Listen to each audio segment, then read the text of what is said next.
Welcome to episode number 73 of the Comic Watchers Show. I'm your host, Matt. With me, as ever, our fellow watchers, Nick and Mike. And joining us for a very special episode is Professor Cody White. Professor Emeritus Cody White.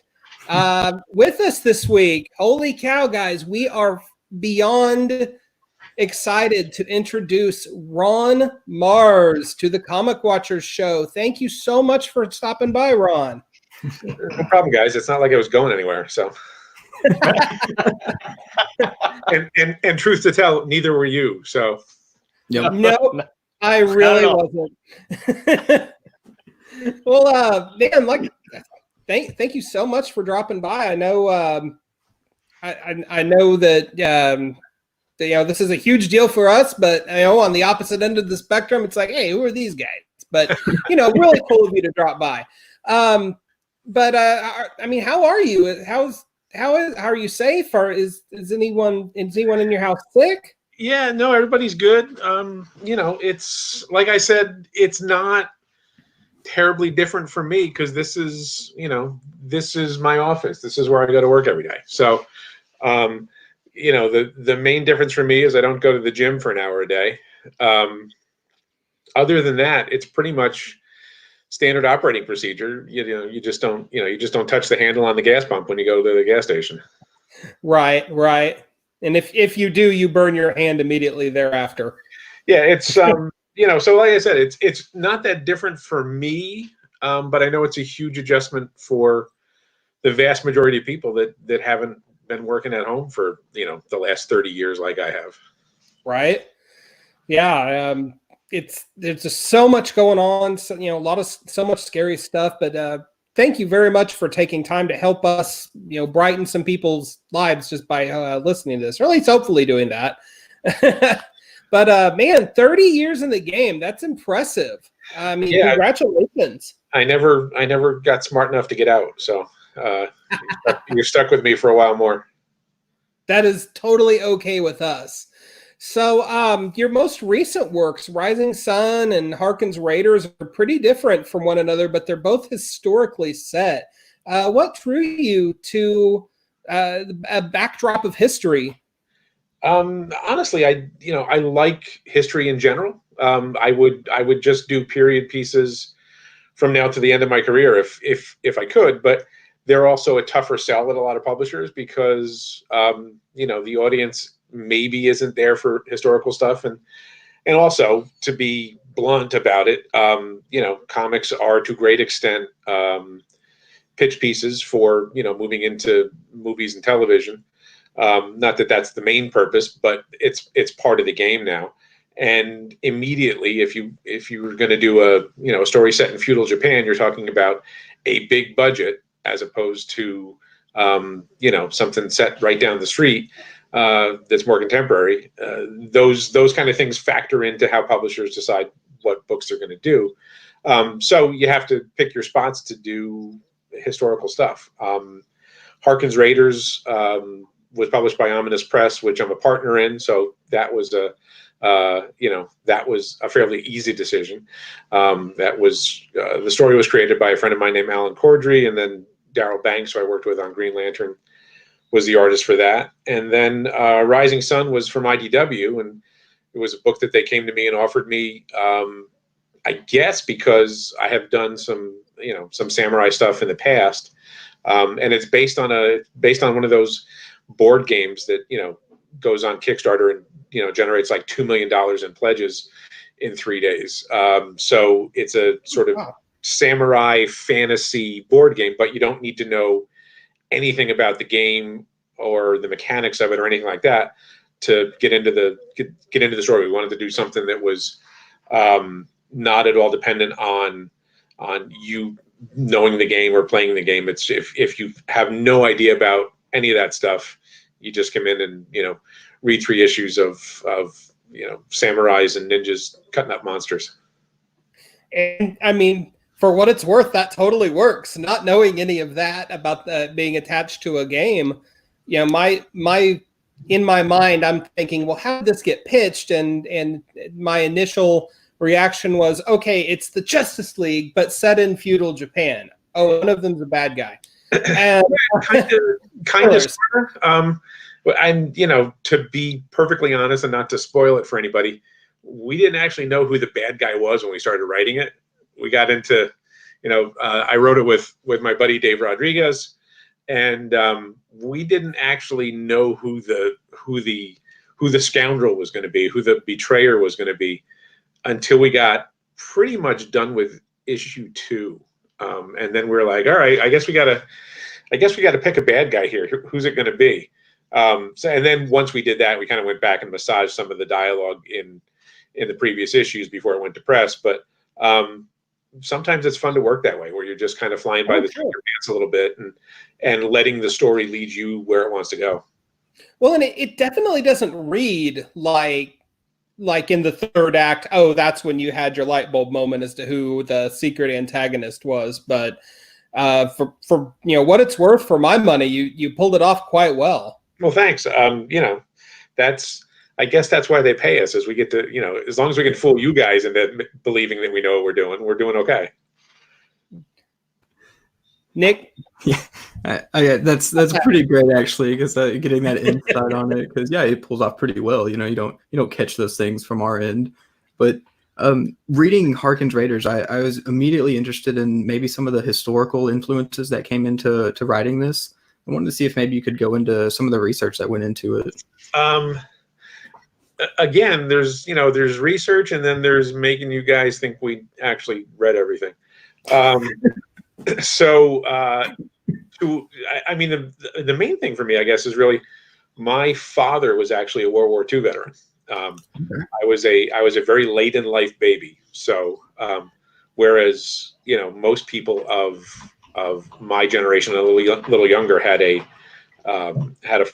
grandfather who was maybe a World War II vet. My father was actually he was a tail gunner in a B-24 in the Pacific Theater. So so there's an interest in that era from me just because of that. And then like I said, the story came from a friend of mine and Daryl's named Alan Cordry, who wanted to tell a World War II story and sort of had the pieces in place, and then asked us to execute it for him. And a lot of what's in the story is fairly historically accurate, like the British organization that the soldiers work for. That was a real thing. That was actually founded by Churchill. And the actual missions that some of those agents went on in mainland Europe are just nuts. I mean, they're the kind of stuff that you think is made up, and it's not. So we tried to bring that spirit into the book, and the other inspiration was really the kind of movies that I grew up watching after school on Channel 7 out of New York City, the 4:30 movie, and you would watch The Dirty Dozen and Kelly's Heroes and Where Eagles Dare and all of those kind of mid to late 60s and early 70s World War II movies that that certainly weren't Saving Private Ryan. They weren't really bringing the horror of war into your living room. They were more like entertaining fiction. And yeah, somebody usually gets killed, but they were probably much more adventure movies than they were historical pieces. So I tried to take a lot of inspiration from that sort of stuff. Lee Marvin in The Dirty Dozen and those kind of films that I think were probably my first experience of World War II stories, because my father actually didn't talk about his experiences in the war till I was much older. So so the first inspiration for World War II that I probably saw were those movies. Awesome. Wow. Mike? Very cool. Yeah. In working with Alan Cordry, how did you and Daryl become involved with him, and what kind of insights did he provide in working on HARKEN'S RAIDERS? Alan is actually ex-military. He was in the military for the earlier part of his career, and he's a comic fan. So he's just a guy that I became friends with. think Daryl became friends with him because they lived kind of in the same area. He was a fan and would go to conventions, and then I guess Daryl introduced him to me, and we just got to be friends, and it was a chance for Daryl and I to get back together and do some sequential storytelling that we hadn't done much of since we were both on Green Lantern. I think we had done like a little bit here and there. Maybe we came back and did another Green Lantern thing, and then we did a short 8-page story, which was actually for Alan on a different project. So this was a chance for us to come back together and sink our teeth into a decent chunk of story. This is also the first time Daryl had worked digitally. So if you look at the book, you can kind of see Daryl's learning curve a little bit in terms of how he's working with the earlier pages compared to how he's working on the later pages of the story as he gets more and more comfortable with the tool. I think the whole thing looks great, but you can see him getting more versed in all the stuff he can do digitally rather than just pencil and paper. Very cool. Very cool. Cody. Cody. Oh, there he goes. Yeah, hi Ron. Long time, first time. So they call me the professor, and part of that's because I will come up with the most long-winded, weirdest friggin' questions in the world. So I mean, one of my areas of interest is comics and their relationship to discourse and socio-political discourse and the ways that the two feed off of each other. So through the history of war comics, we see this cyclical pattern of World War II coming up, being a big deal, obviously in the late 30s, early 40s when it was actually happening, and then kind of ebbing until the late 50s, early 60s when it starts to come back. It bounces back, and it continues to come back. Like World War II is the infinite mana of comic book stories. So I was wondering what it is about World War II that you think draws people to create more stories, as opposed to, we don't see a lot of stories about Vietnam. We see very few about Afghanistan and Iraq. Never about Korea. I don't think I've ever read a war comic about Korea. I think it's got a lot to do with the fact that it was probably what we as a society look at as the last good war, like the last war where there were clearly defined good guys and bad guys. Certainly Vietnam, and to a certain extent, our adventures in the Middle East, for the last 20 years, it's very difficult to discern victims from heroes. It's everything's shades of gray. I think after World War II, to a great extent, I think everybody looks at World War II, and certainly I think because it's a little further in the past as well, as we are the good guys, the Nazis were the bad guys. I think those clearly defined roles are attractive, both to people who want a simpler conflict to look at, but also it's attractive to storytellers too. I mean, if you need a bad guy, you can go to a Nazi. Nobody questions if the Nazi is the bad guy. Yes. Yes. No, absolutely. You're the first creator I've asked, and I've asked dozens of creators over the years of my research that actually straight just validated exactly what my theory was. So much love, Ron. Yeah, much right. love. Good. Mike. Sorry. Sorry. What was it like getting to work with Daryl Banks again after that long period of really not working with him since your Green Lantern days? It's when you work with an artist, and I assume it's the same way, an artist working with a writer for a long period of time, and you get comfortable and you kind of click with each other. I think it's a little bit like a marriage. It's a little bit like you finish each other's sentences to a certain extent creatively. So I mean, Daryl and I worked together for 7 years, I think, on Green Lantern. Not that he drew every issue, but he was the main guy through through that whole period. So there's very much working in shorthand to a certain extent for both of us. So coming back together to work on this thing, it's like putting on a faded, comfortable sweatshirt that fits just right. You know exactly how it's going to fit. It's not new out of the package. You don't have to break it in at all.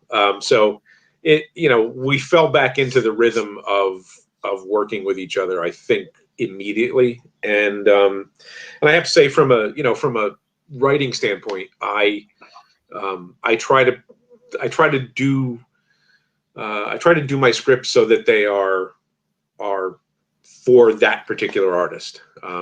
When you know who you're working with, I write the script to play to that artist's strengths, stay away from the artist's weaknesses if he or she has any, and try to make sure that I'm giving the artist something that he or she wants to draw. Like, this is takes me for a 20-page comic, it takes me 3, 4, 5 days to write the script, a week maybe, and then the artist has to live with it for a month or 6 weeks. So part of my job is to make sure that the artist is pretty excited about what they're drawing every day. It can't just be 9-panel grid with talking heads every day, because then it becomes way too much. It becomes way too much like work. So so having worked with Daryl so much and having a sensibility of how he approaches pages and his pacing, his even stuff like the number of panels on a page that works best for him, and all of that stuff sort of just clicked right back in when I was writing for him.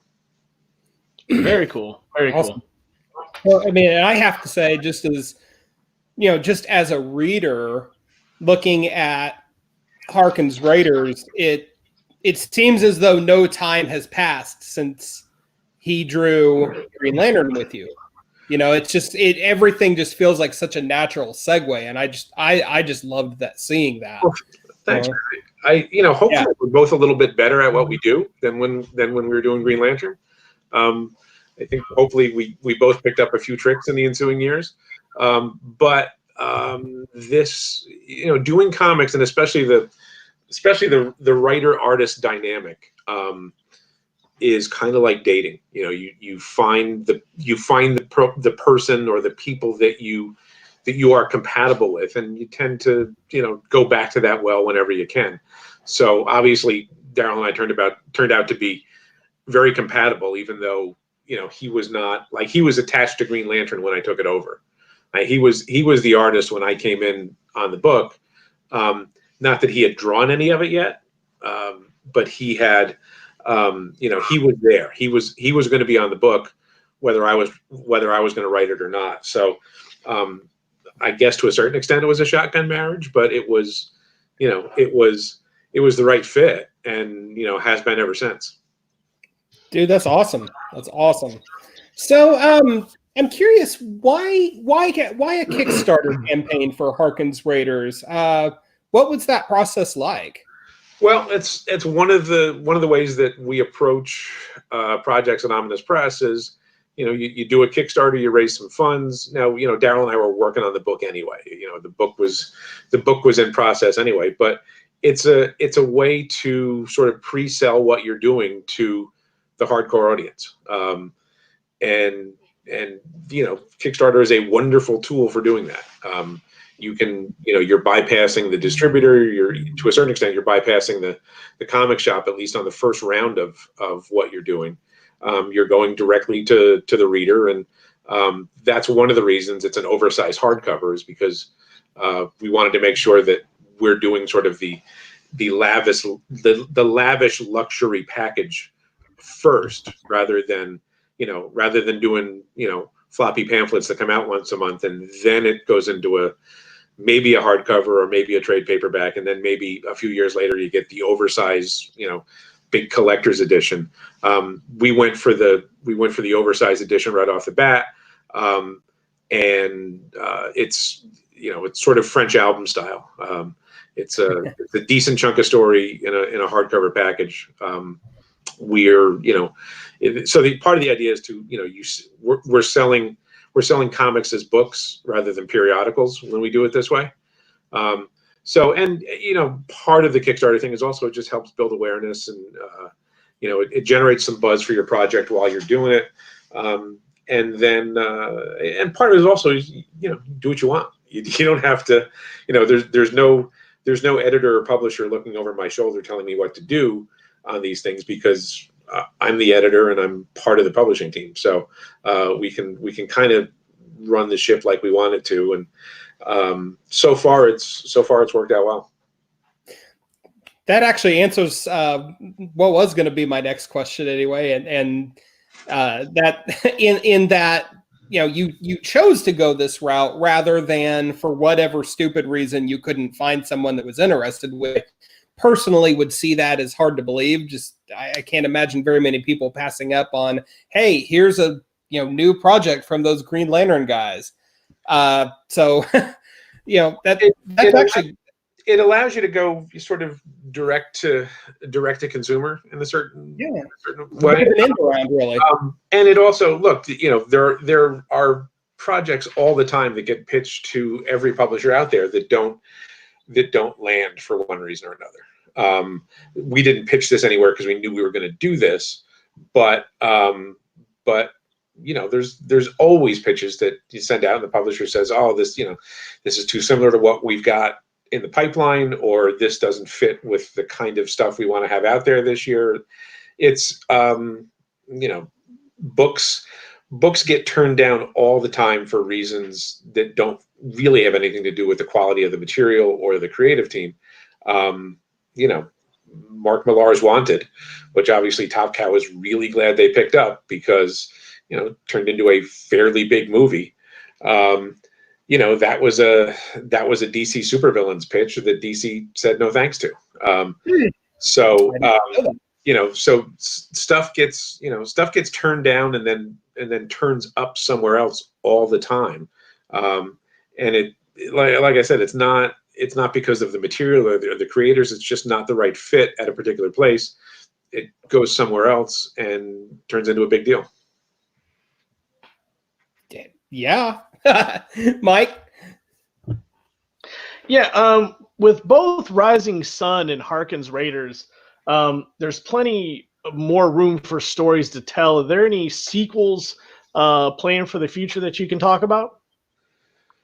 Let's see. Rising Sun, I don't know, because the third issue just came out, and that's sort of gotten many parents. It's an IDW project that obviously also goes through Come On Games, who is the company that created the game and did the Kickstarter and all that kind of stuff. So, right.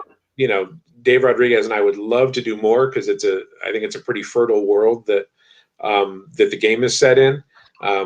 Happy to go back and do some more. For Harkens, we've got another story to tell. We've got a bigger story to tell. It's a matter of finding the time and finding the funds to get it started, and then go back to the audience and say, hey, do you guys want some more? Very cool. Very cool. Yeah, definitely. I have to ask, Alfie the Bulldog. I love that little short. But are y'all? Is there dog lovers in the creative team? Like, where did this idea come from, and how did it come together? I think, well, Alfie was absolutely Alan Cordry's idea. He wanted him in there, and I know Alan's got a dog. I've got dogs. I'm not sure. I know Daryl has had dogs. I don't know if they've got one right now, but it was a question of the dog's alone in the story. We just had to figure out where, and we figured that maybe the dog tagging along with the team wasn't a great idea. I wrote a book called Sojourn at CrossGen Comics back in the early 2000s, and the boss at CrossGen, his only input into what that book was in any way, shape, or form was, you should put a dog in it. And I was like, well, why? And he's like, because people like dogs. Oh, why didn't I think of that? But so having the dog in it was cool. but the dog became a huge pain in the ass. Like every time our characters had to make a miraculous escape or something like that, and they had to go up a ladder or something like that, and then Greg Land and I would be like, how's the dog going to get up the ladder? How's the dog going to escape? So it was always, there was always a fly in the ointment in terms of having the dog around all the time. So I think we kind of put the dog on the plane, and then we were lucky enough to have Sean Isaacs, who was a phenomenal artist from South Africa, do a backup Alfie story where basically the dog thwarts a Nazi saboteur, because that's what English bulldogs do. I noticed that when I saw Alfie on the plane, my heart immediately jumped. I said, "Oh no!" And I was glad to see a follow up at the end of that with a bit more of a feel good story with Alfie. Oh, we're totally not killing the dog. I mean, there's no way I'm writing a story where a dog dies. Oh, so good. I can read it further now. I'll leave that stuff to like Garth Ennis or whoever. Unless like maybe a Chihuahua, I might knock off a Chihuahua, one of those little yappy dogs, but like a real dog, no. Understandable. Cody? Yeah, so you brought up Sojourn, and I'm presuming Mark Alessi, rest in peace. You were really instrumental there in the beginning of CrossGen kind of coming to rise. And I remember when CrossGen first hit the scene, like I thought it was going to do what we thought Image was going to do, or maybe what early Valiant was going to do, and really upset the apple cart. Can you talk to me a little bit about your time at CrossGen and how all that kind of played out and how all that felt in the moment? Because it seemed to fans like this is it. Like this is the greatest thing happening right now. Well, it was, look, like anything, it had its ups and its downs. I think creatively, I came away from it very satisfied and learned a lot. I mean, learned a lot about putting comics together and the process of, start to finish of putting your comic together and sending it off to press. To me, it was a huge creative boon to be working in the same studio with the art team that you were working with. You could go have lunch together and figure out what you wanted to do in the next issue, or the communication was tremendous, because everybody was right there. What do you think of this angle? I'm going to change this. I'm going to change this page to this. Are you okay with that? The penciler could look over the colorist's shoulder. Sometimes the colors didn't like that a whole lot, but everybody sort of pulled in the same direction, and we were ultimately responsible for our own books. There were no editors. The creative team just put its book out every month, and proofed the book, made sure everything was just like we wanted it to be. If the book went out with a mistake in it, it was our fault. So it was very rare when a book went out with a mistake, because everybody sort of took creative pride and ownership in what they were doing. So creatively, once we got past the first few months, and people who had been business people before this, Mark Alessi chiefly, sort of got the learning curve of, we don't need to punch a time clock. You don't need to check to see who's here at 9 a.m. This is what we do. This is what we love to do. Stuff's going to get done. It'll be fine, but you don't have to look over our shoulders to make sure that everything's going the way you think it's going. Just let us do our jobs. So there were some bumps in the road with that kind of stuff. But eventually we sort of hit our groove, and for quite a long time we didn't miss a ship date. Those books went out like clockwork. The first time we missed a ship date, it was because the money had started to run out and they didn't pay the printing bill. That's why the first CrossGen book actually, when a book finally shipped a week late, it was due to finances. It wasn't due to any creative reasons. So creatively, it was a good experience. Obviously, nobody's happy with the way it ended. There was hubris. There was trying to do way too much too soon. too many books, too much overhead, burning too much of the money too quickly. So the business side of it was not as successful as the creative side of it, I would say. But I don't regret the experience at all. I got to work with a lot of guys and women that I was friends with already, and I got to be friends with people that I hadn't met before. Mike Perkins and Jim Chung both came over from the UK, and it was no place with that many people in it as one big happy family all the time, but it was a really good crew of people. I think we had more artistic talent in that building than any other place in comics ever. We had amazing artists doing amazing work on a monthly basis, and they all competed with each other. Nobody wanted their page to be the shitty one that somebody did that day, right? The idea was that at the end of the day, or whenever the page was done, you would hang up the page on outside your desk, outside your cubicle. And nobody wanted to, have the weak ass page for that day. So there was a natural competition, and there was also a natural learning that went on as, Butch Geist and Steve Epting, trading tips on how they approach pages, or guys actually chipping in and inking pages for each other, and somebody doing layouts for somebody else's book if they were running a little late. It was as close to a family as I think you can get for a good long while. Not that everybody was happy all the time. Not that there weren't certainly instances of grief and strife and all that, because that's what happens in any work setting. But I think by and large, it was a far more positive experience than negative for me and for a lot of the other people there. No. Awesome. Thank you. Yeah, super interesting. I to change gears a little bit, I noticed you had a brief run with X-O Manowar at Valiant back in, I believe, '95, which if I'm not mistaken, that's right around the time when Shooter left and Acclaim took over. I wanted to see if you could maybe speak to that, and maybe like your experience with them, and maybe if you'd be interested in coming back to X-O Manowar and Valiant today. So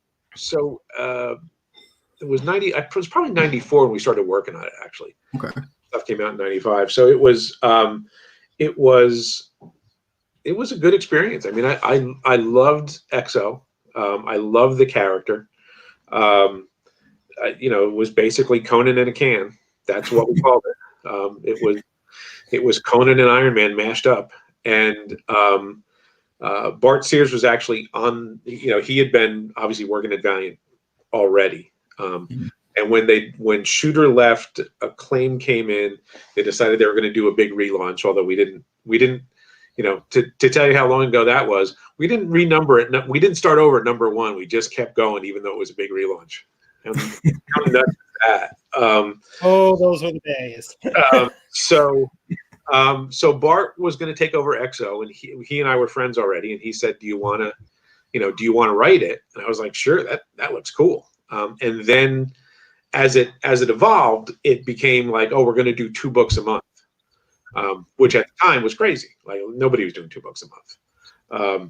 So Bart Sears and Andy Smith would switch back and forth, and Bart and Andy were sharing a studio at the time in Syracuse, which I'm in upstate New York as well, not quite as far west as Syracuse, but so we were all already friends, and I worked out a deal with Valiant with Steve Masarski, who was running it at the time, and they offered me a good page rate, and then I found out later that I could have gotten a much better page rate, so I was like, damn.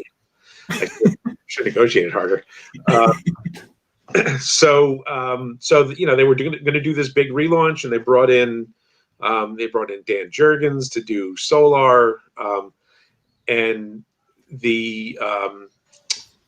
there was such a time of change up there that we didn't have an editor on the book for a couple of issues as we were doing it. We just did it.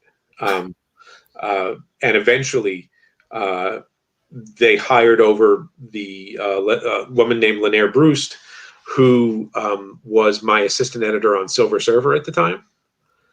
They hired her over from Marvel to run our book and other books too.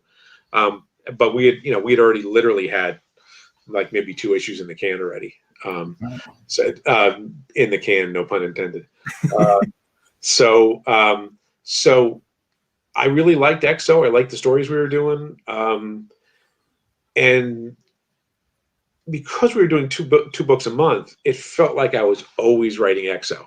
Like there was always, like I had to feed both Bart and Andy and then go back and do dialogue polish on one of Bart's issues while I was scripting, while I was plotting one of Andy's issues. And it wasn't bad, but it was a lot of work. I think I was writing like five different monthly books at the time. So it was like EXO, maybe it was EXO, Green Lantern, Silver Surfer, and maybe Stormwatch at the time or something like that. I just know that it was a lot. It was actually, that's where I found my breaking point, that I was like, okay, 5 scripts a month is too much. I know there are certainly writers that can do that. But I found that I got to the point of, oh, I really can't, this is not going to work out. The train is gaining on me. So I kept up with it. I kept up with it for a while, and then DC called and offered me the job writing Marvel versus DC. So something had to go, and you don't say no to Marvel versus DC. So say no to that. So it seemed like EXO was probably going to be the odd man out. So I ended up stepping away from the book, and always kind of regretted it because I was having a ball doing it. I liked the team I was working with. I liked the character a lot, and we had a lot of stories to tell. But just, it was just, at that point, it was just too much for me. And obviously more of my effort had to go into Marvel versus DC because it was a large scale project. So that's why I ended up, leaving the book. It wasn't through any unhappiness with what we were doing. It was just because something had to go. I also honestly had the sense that not all things were well at Valiant in terms of the finances, because to a certain extent, when Acclaim came in, the sales figures were still, the sales figures that Acclaim bought the company with were very different from the sales figures that they inherited when they bought the company. The speculator boom was on, and certainly to a certain extent, Valiant had fueled that with chromium covers, and frankly, there were rumors that they were, that they had warehoused, they bought a bunch of their own product and warehoused it, and so not that sort of stuff ever happened in comics, but I could sort of, there was something in the wind that maybe Valiant was not as stable as it appeared when we all signed on. So that was another factor in, if something's got to go, the one that's maybe not going to be here a year from now is the one that is going to have to go. And ultimately that's what happened. I mean, it sort of, it hung on for longer than that, but it sort of spiraled away, and sadly, because I had friends certainly that were there right up until the bitter end. In terms of would I ever go back and write EXO again? Yeah, absolutely I would. I always, like I said, I love the character. I love the concept. I love the fact that we could end up telling stories that were set in the past when Eric was just a guy with a sword and pissed off at the Romans.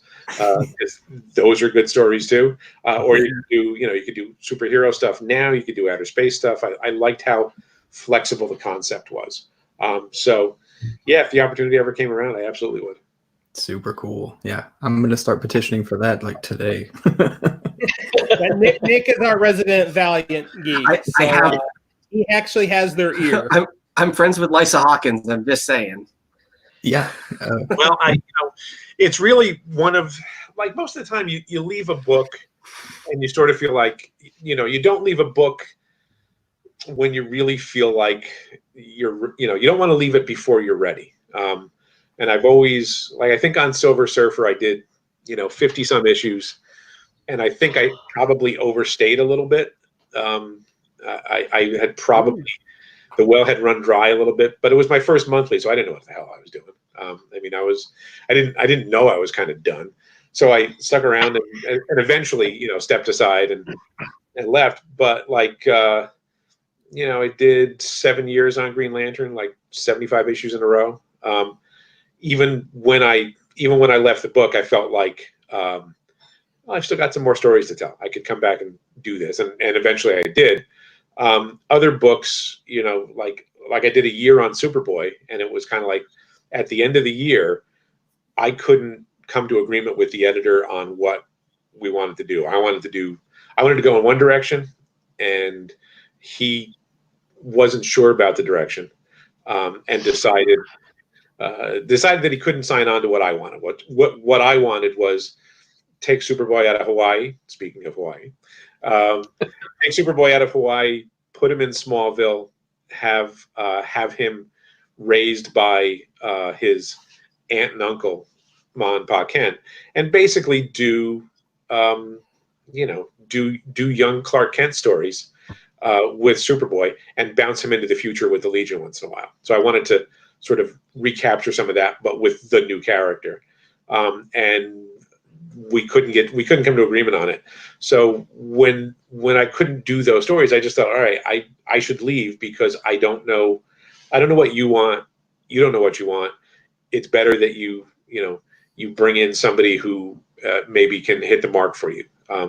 So when you're done with it, when you're done with a series, and when you're not done, you also know. So for EXO, I felt like I left it long before I was ready. And it's always been kind of the one at the top of the list where I wanted to go back and scratch that itch, because I only did, I don't even know if I did a year total, but I really liked it. It was a pleasure to write. So yeah, that's kind of the one at the top of the list where you go, well, I'm not done. I didn't get it all out of my system. Yeah. Oh, too cool. All right, Nick, that's on you now. Make that happen. Yeah, I'm on Twitter now. There it is, Ron. Done and solved. Mike. Yeah. Ron, in the 2000s, you did cross-gen stuff. You did some great cross-gen stuff. You did a remarkable Witchblade. What lured you away from DC to do those books, especially with Witchblade? Because I know you kind of turned it to where she wasn't so, that 90s female comic character that we were all used to, and you wrote a different Witchblade. I think the word you're looking for is slutty. Yeah. I didn't say that, by the way. I wasn't trying to. You were thinking it. It's like a word balloon above your head. Hypersexualized. So, well, the offer to go to CrossGen came in like late 1999, and it was kind of an adventure. Felt like, all right, well, if we're going to do this, and part of the deal was obviously you moved to Florida, and everybody worked in the same office. I know there was always talk of like, oh, they have a big complex and everybody lives there, like the Koresh compound in Waco or something. Obviously that was never true. That was never a thing. It was just, it's like if you're a Disney animator, you go to work at Disney. If you work for Pixar, you go to the studio every day. That's what it was for us. Okay. So, the idea was, look, let's try this and see what happens. And honestly, part of the allure was we were on staff. We got paid every 2 weeks like normal human beings. And we had sick days and 401ks and medical benefits and all the stuff that freelancers generally never get. So it was a chance to be treated like an adult. in terms of your career, and somewhere there's a parallel universe where that all worked out, and the company went on to to make millions, and probably get bought by Sony or something. But so it was a chance to be treated like an adult, treated like family, and in that respect it was pretty great. So when 4 years later the whole thing kind of spiraled out of control and ended up strangely enough being bought by Disney. So I had to go back to freelance. I mean, I could see which way the wind was blowing at CrossGen. One of my best friends there, and still one of my good friends, is the guy who was the chief financial officer. And when he quit, you go, oh, I see how this is. Yeah. Because when the CFO quits, that's not good. Yeah. Right. Yeah. Like Forrest Gump says, I'm not a smart man, but when the CFO quits, the wind's blowing in the wrong direction. Telltale sign. Yeah. So he actually, it's funny, the day he resigned, he literally walked out of the office, got in his car and drove away. He called me from his car and said, the ship's going down. You got to get something else going. So word traveled pretty quickly that the CFO had quit. Got out there in comics rumor land, and I think by the time I got home that night, I got a call from Dark Horse saying, we've heard some things, and you want to write Star Wars? I was kind of like, well, yeah. Yeah. Yes, I do. So, and then, it took a while for things to kind of come apart at CrossGen, but one of the other places that reached out was Top Cow, and specifically Jim McLaughlin, who had been at Wizard Magazine and had migrated to the West Coast, was the editor-in-chief at Top Cow.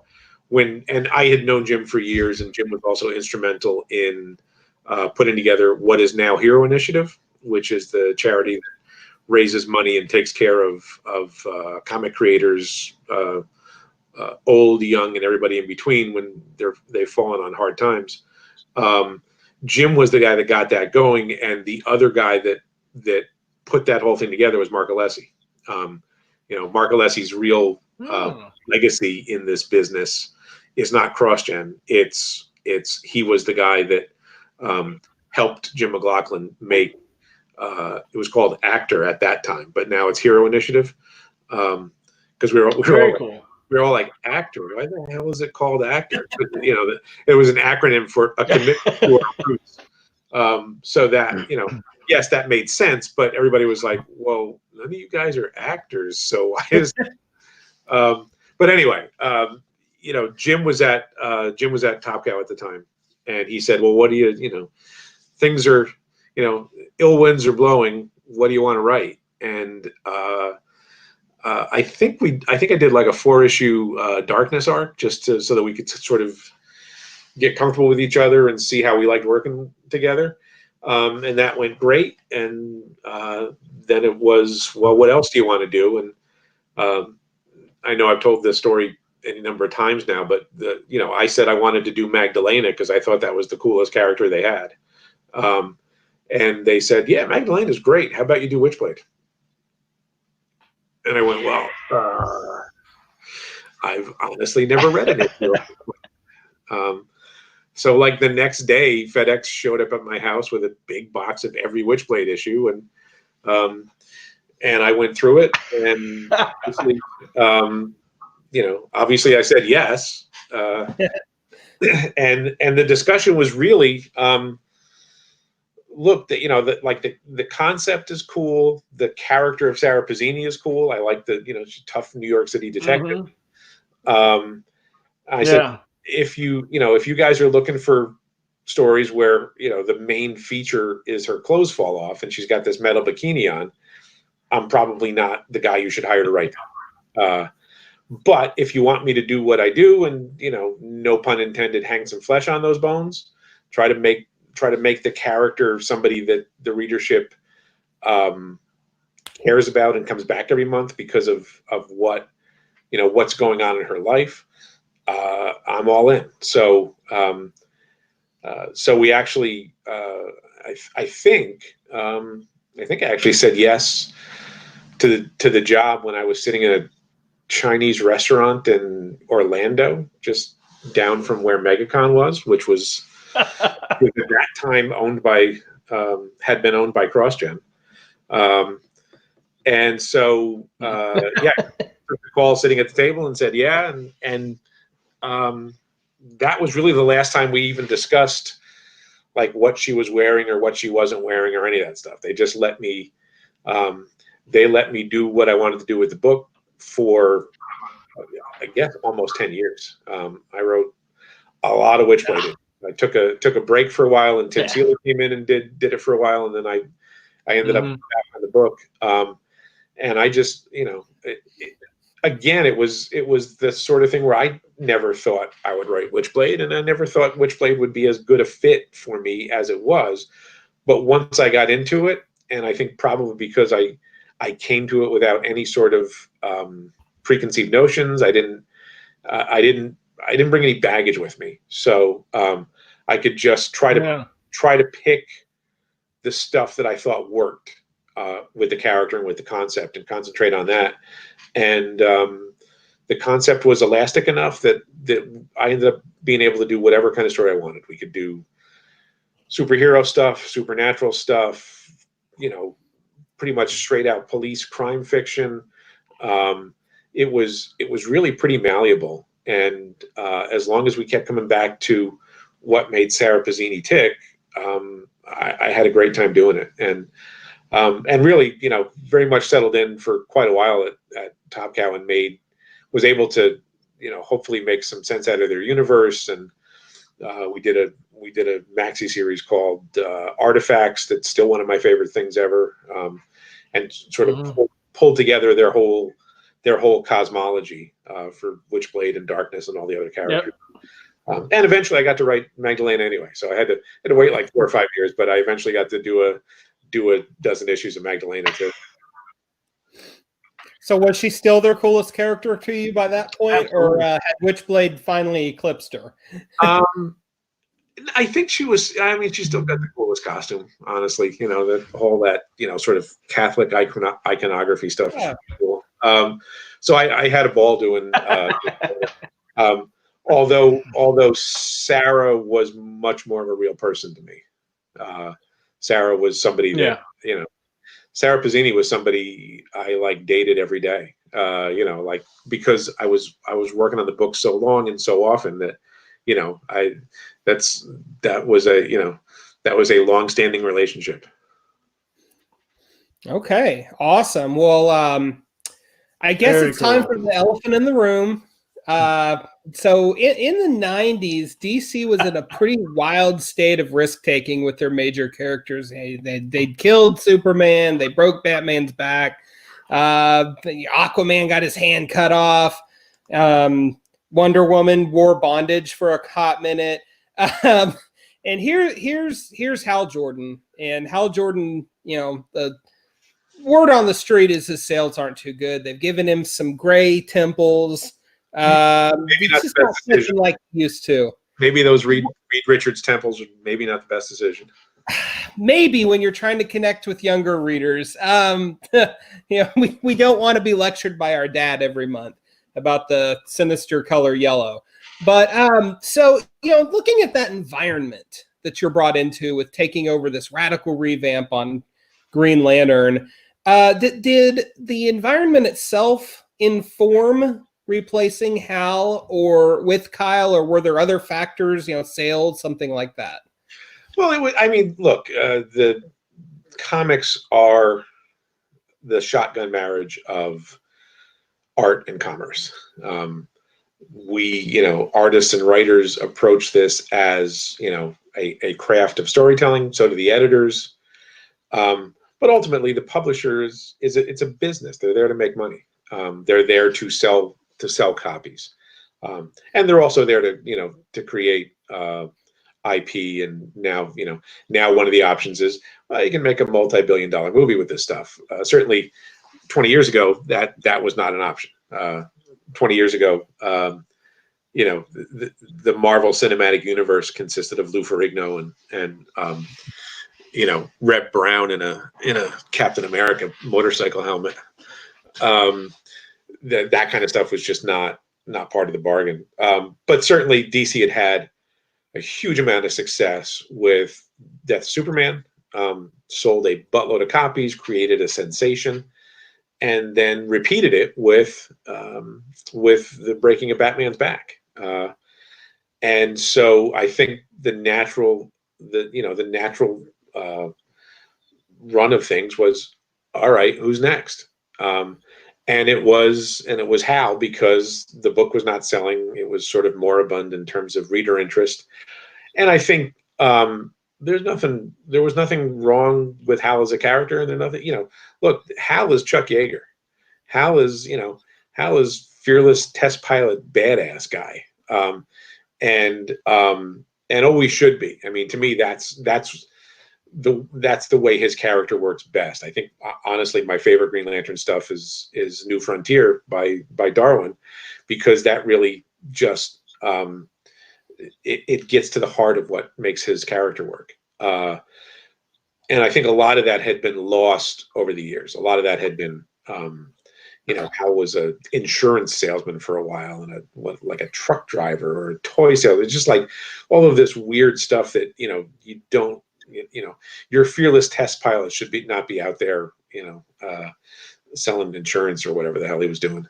So I think they had sort of gotten away from what made Hal appealing to a great extent. So they decided that there needed to be radical surgery to save the patient.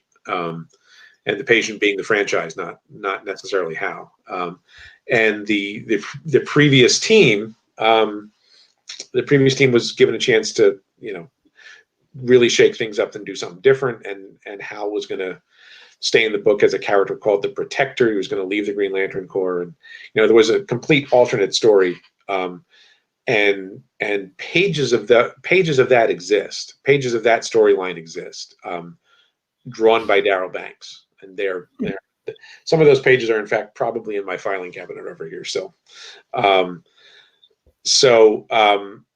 they tried that out, and ultimately editorial decided this isn't enough. This isn't radical enough. This isn't gonna succeed in garnering us a new audience. So at that point, they decided that they were gonna go in a new direction with a new Green Lantern and a new creative team, or at least a new writer, and that's when they called me. From what I understand, the Green Lantern office was reading my Silver Surfer stuff and was enthused about it. And I had done some Green Lantern Corps quarterly stories for those guys. That was my first DC work, was, little 8 or 10 page stories for the GL quarterly. And I got a call fairly late one night from DC with, all of the Uber editors in the office, Mike Carlin, Denny O'Neil, Archie Goodwin, Paul Levitz, and Kevin Dooley, who was the Green Lantern editor. And they offered me the book, and I was like, cool, I love that Gil Kane costume on Hal. And man, I remember watching Hal on Super Friends when I was a kid, and then they were like, oh yeah, well, here's actually what you're going to do. So, so the other shoe dropped in terms of where they wanted it to go and what the Emerald Twilight storyline was going to be. So essentially, they gave me page and a half, at most 2 pages of story, of an outline of here's what issues 48, 49, and 50 are going to be. That Emerald Twilight story to sort of remove Hal from the Green Lantern role. And then they just told me, here are the beats for your first 3 issues, and then a new Green Lantern takes over in 51, and you make them up. And that's really all the direction they gave me. They let Daryl and I, plus obviously Kevin, the editor, really run with it. They didn't, and I'm sure that would not be the process now. There's a lot more, there's a lot more editorial control over stuff now, because these are billion-dollar franchises. But for me, it was just, here's essentially what's, here's a few paragraphs for each issue of what we want you to do for Emerald Twilight. Then you create a new Green Lantern and do what you want. Wow, that's absolutely incredible. And talk about a murderer's row of editors too. Well, that's not at all intimidating. When those people call you up and Paul Levitz, the publisher, is in the room, something either good is going to happen or really, really bad. Right. Mike? Yeah. When working with on the Kyle and stuff like that and bring him in, what was it like working with a blank slate in Kyle Rayder? Best thing in the world. We got all of the cool toys. We got all of the backstory of Green Lantern. We got the power ring. We got all the cool stuff, and we didn't get any of the baggage. We didn't get it. We didn't get 40 years of continuity. We didn't get a supporting cast that was in place already. We got to pick and choose all the cool stuff, and we weren't saddled with anything that we didn't want. So I really approached it as Kyle was going to be the point of view character for people into the DC universe. And I had generally grown up reading Marvel books as a kid. Avengers, X-Men, Spider-Man. And much less so DC. Like I read Batman and then the Perez Wolfman Teen Titans. That was kind of it for me for quite a while, until mid 80s, when Dark Knight and Watchmen came out and Swamp Thing was going on, and everybody kind of had their eyes opened. So for me, Kyle was my way into the DCU, and I thought hopefully it was going to be his way. He was going to provide a way into the DCU for people who are maybe not as familiar. And I've never made a secret about the fact that Kyle is very much an everyman sort of character, like Peter Parker. He was certainly inspired by Spider-Man, and he was just an average guy thrust into a position where he had to be a hero. He had to learn to be a hero. And that was to me, that was always the attraction for Spider-Man, is that he was you. He was, your point of view guy. You could put yourself in his shoes. And I certainly approached it. I certainly approached Kyle like the Spider-Man comics I had read as a kid, which was, you were concerned about what happened when he was in costume and the Green Goblin trying to kill him. But you're also concerned about whether he was going to get a date, and whether he could pay the rent that month, and whether J. Jonah Jameson was being a dick to him, and could he get Aunt May's heart medicine back to her? Like all of that, all of that soap opera stuff is really important to comics as well. It's not just these big bombastic fight scenes. You have to balance that with caring enough about the character when they're not in costume. So certainly that was the model that I pursued. And I also, part of it was also, like, so many of the DC Silver Age characters are authority figures without really any flaws. They don't really have external flaws. The obvious comparison is, Superman doesn't have any flaws. He has kryptonite. Green Lantern doesn't have any flaws. He has yellow. Martian Manhunter doesn't have any flaws. He's just afraid of fire. So all of the DC Silver Age characters were kind of clean-cut authority figures, and they didn't have what the Marvel characters had, which was some sort of internal flaw. and Feet of Clay. The Marvel characters were all damaged in some way. Matt Murdock is blind. Don Blake has to walk with a cane. Tony Stark has a bad heart. There was always something internal that the Marvel characters had to overcome, whereas the DC characters, pretty much of the same era, but just 3 to 5 years earlier than the creation of the Marvel characters, the DC characters didn't have that. So I very much intentionally made Kyle a Marvel style character in the DC universe because I thought it was something they didn't really have. And also I wanted, honestly, to make him as much of a contrast to Hal as I could, because look, if Hal was not going to be the star of the show anymore, there's no sense in doing Hal like. There's no sense in doing a character like him. Let's do the other side of the coin. Wow. That's Very cool. yeah, that's awesome. Yeah. Cody. Ooh. Cody, are you there? Yeah, I'm here along, but one more big question, I guess. That's good. That's as you pointed out, like any of us are going. Can you guys hear me? So you mentioned that Emerald Twilight most interesting comics at the very least, right? And I've poured over the years. But the Emerald Twilight in part was editorial mandate. Yet as you take over the character and you're the writer attached to destroying Hal Jordan and putting some young punk in his place, like how did you get kind of choppy waters with fandom really just pissed off at everything that you had just done? Like, what was that like as a creator?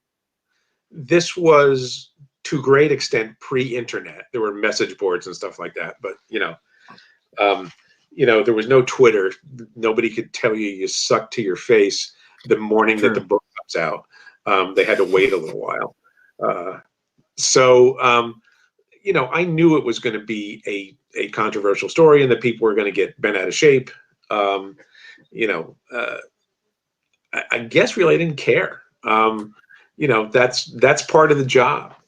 My first real job in the world was as a newspaper reporter when I was still in my teens, while I was still going to college.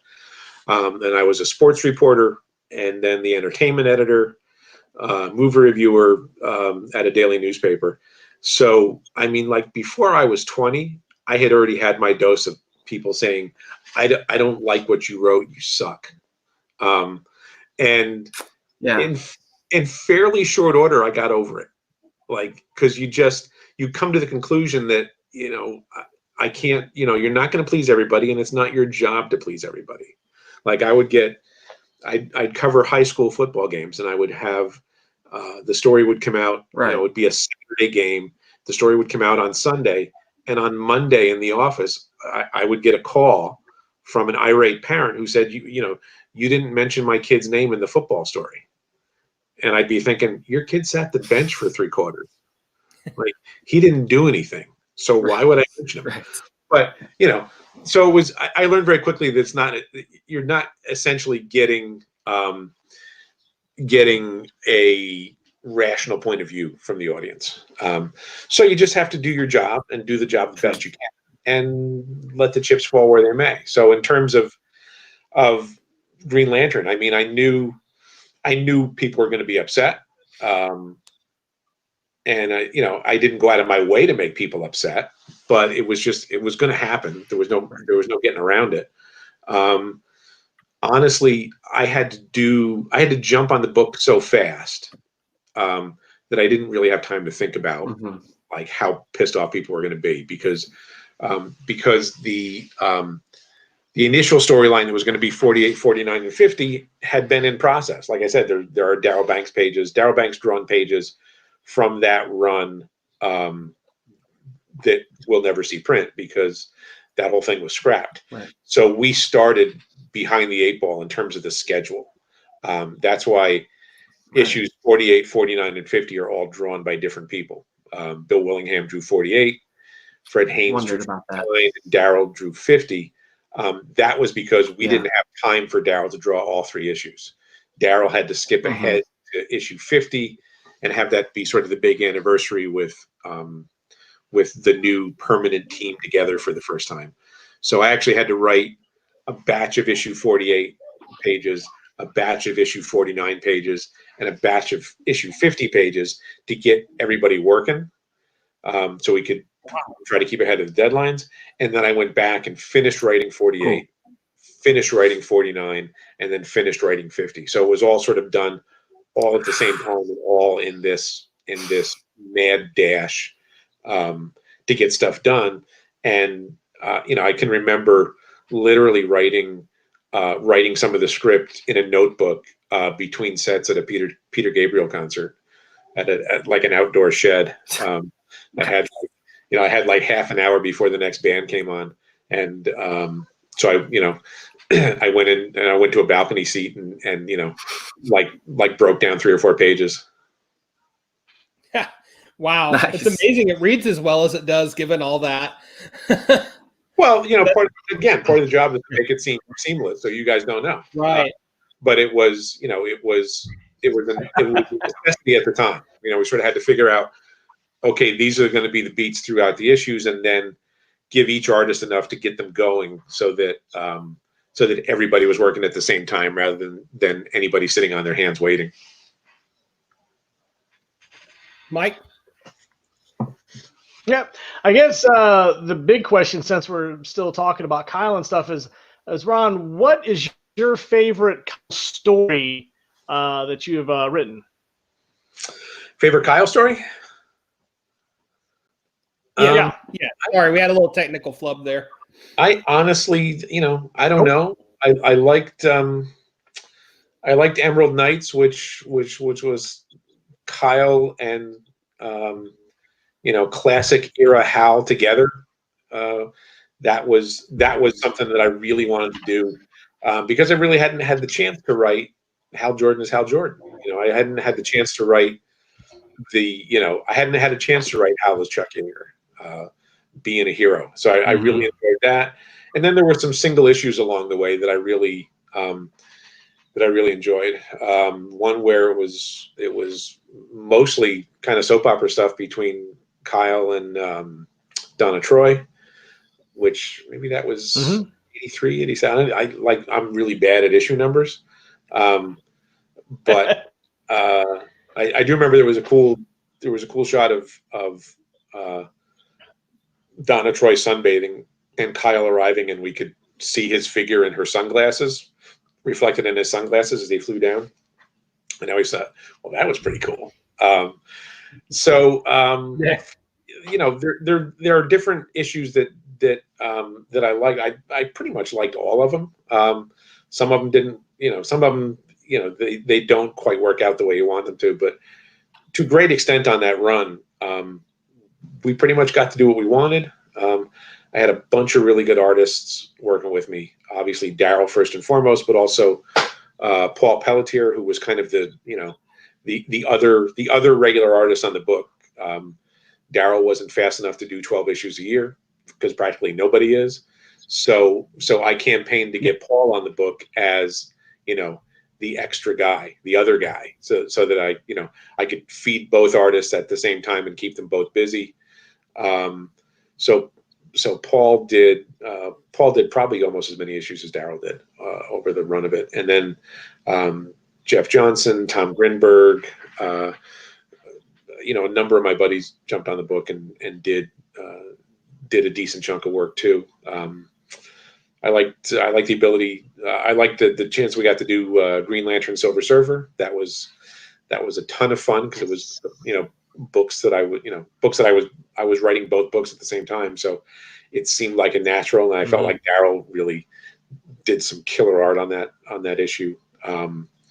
We did an annual that was basically my excuse to write Kyle as John Carter. Yeah. I remember that. Jeff Johnson actually. Yep. It's a great looking issue, and it's ultimately about like going into a painting is how Kyle gets into this world. I mean, we could have done 200 pages of that story because we just had a ball doing it. There's actually a collector, I think he's somewhere in the Midwest, maybe Detroit or Ohio or something like that, who is collecting all of the art pages from that issue, and he's got virtually all of them at this point. Maybe he's missing a few because it just struck a chord with him. And I was, once I discovered that, I was like, oh, that's the coolest thing ever. I think I was actually able to hook him up with a few more pages that I knew where the originals were. So maybe hopefully cool. At this point he's got all of them. So yeah, I mean, there isn't one that jumps out to me beyond all the others, but those are some of the ones that that I kind of look back on fondly.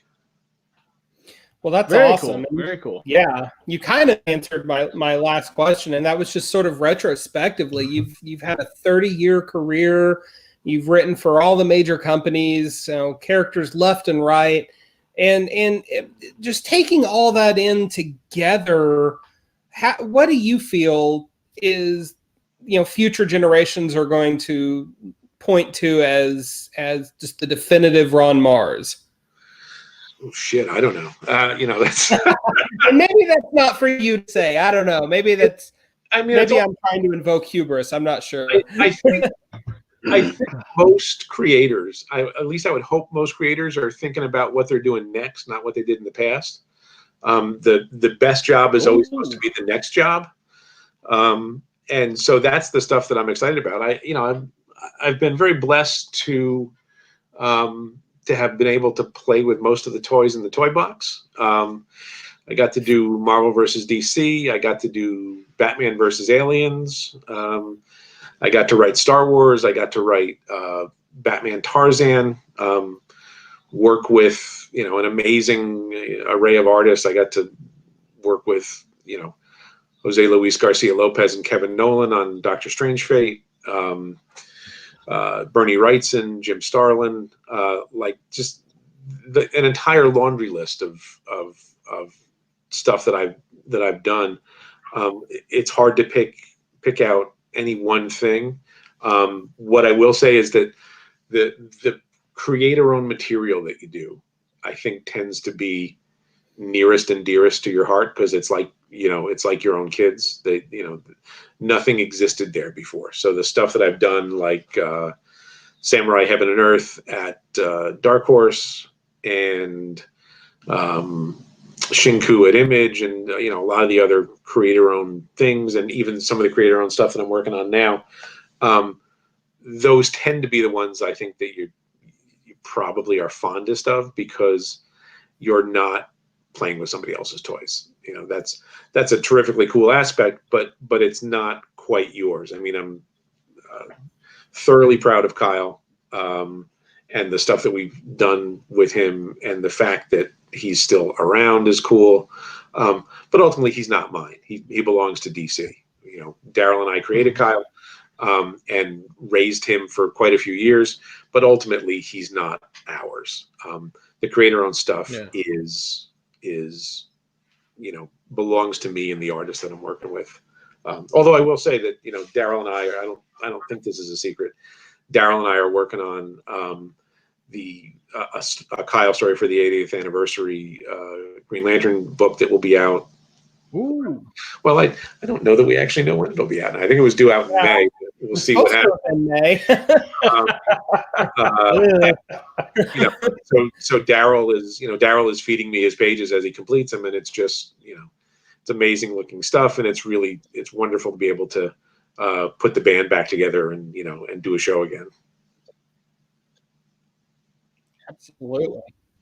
Absolutely. Very cool. Well, yeah, Ron, before we dip out, I just really want to say, first of all, we're just incredibly honored and humbled that you've given us some of your time to talk with us. Thank you so much for being here. And I just really wanted to take a second to express that as someone that was a Marvel guy first and kind of was inured by that Marvel aesthetic, you just hit the nail on the head when you said Kyle was bringing a Marvel ethos to a DC character. attracted me to that character back however many years ago it was. And ultimately that, your run on that book is one of the 2 runs along with Peter David's Aquaman, which got me into DC, period. So, I mean, just from me to you, for all of the hours of enjoyment that I've had reading your work and, all the subsequent hours that led to, all the joy, thank you so much from the absolute bottom of my heart. You are certainly most welcome. It's very kind of you to say that. It's, it's my job. It's the only thing I know how to do. So, well, you're damn good at it. Thanks very much. That wasn't fishing for compliments, and I know how blessed I am to be able to do what I do. But really, it's not like I'm going to come fix your toilet or build a deck out the back of your house. Those are skills I don't possess. So no insurance salesman for you. Well, folks, this has been episode 73 of the Comic Watchers Show. Our guest has been Ron Marz. Thank you so much for stopping by. I'm Matt. We will be back next week. Until then, read comics.